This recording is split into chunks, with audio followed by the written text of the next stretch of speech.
Welcome to Annapurna వంటిల్లు. ఒక glass శనగపిండి, ఒక గ్లాసు శనగపిండికి 2 గ్లాసుల పంచదార,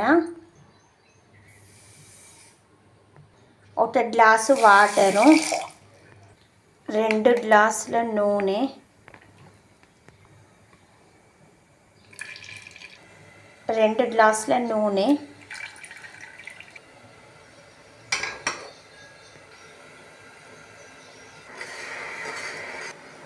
ఒక గ్లాసు శనగపిండి, 2 గ్లాసుల పంచదార, 2 గ్లాసుల నూనె వేడి చేసుకోవాలి.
ఇలా తడి చేసుకోవాలి.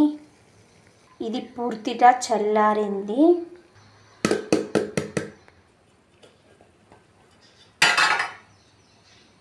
ఎంత బాగా వచ్చిందో కదా. టేస్ట్ అయితే చాలా అంటే చాలా చాలా బాగుంటుంది. ఈ వీడియో కానీ మీకు నచ్చినట్లయితే లైక్ చేయండి.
వెల్కమ్ టు అన్నపూర్ణ వంటిల్లు. 2 టేబుల్ స్పూన్ నూనె పోసుకోవాలి. నూనె వేడిన తర్వాత 1 టేబుల్ స్పూన్ జీలకర్ర, 1 టేబుల్ స్పూన్ ఆవాలు, చిన్నగా కట్ చేసిన 2 ఆనియన్స్, ఒక 2-3 ఎల్లిపాయలు.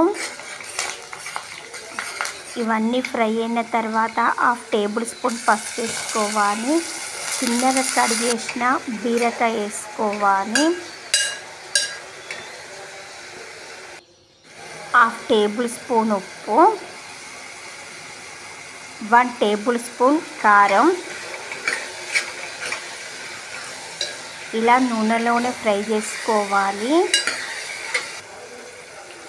1 టేబుల్ స్పూన్ ధనియాల పొడి,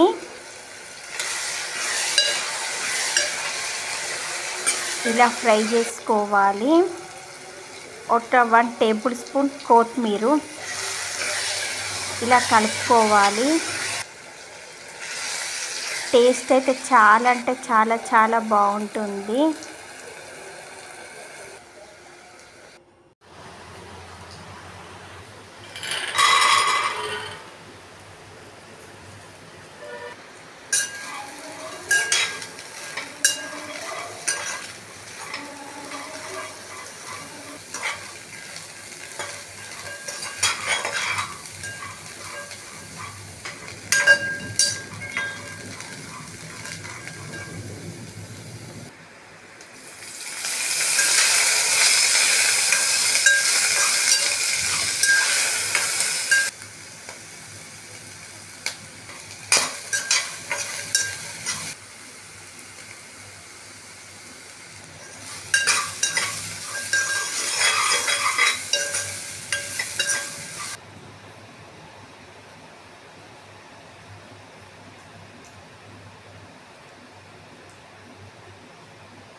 వెల్కమ్ టు అన్నపూర్ణ వంటిల్లు.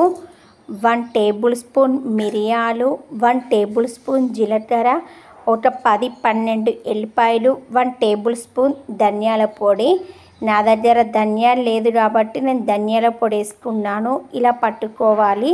చిన్నగా కట్ చేసిన 3 టమాటాలు, చిన్నగా కట్ చేసిన 3 టమాటాలు, ఒక 1 టేబుల్ స్పూన్ చింతపండు. ఇలా మెత్తగా పేస్ట్ తీసి పట్టుకోవాలి. కొన్ని వాటర్ పోసి పట్టుకోవాలి. ఒక గ్లాస్ వాటర్ పోసుకోవాలి. 1/2 టేబుల్ స్పూన్ పసుపు, 1 టేబుల్ స్పూన్ ఉప్పు, మిరియాలు, జీలకర్ర, ఎల్లిపాయల పేస్ట్ ఇలా వేసుకోవాలి. ఇప్పుడు కలుపుకోవాలి.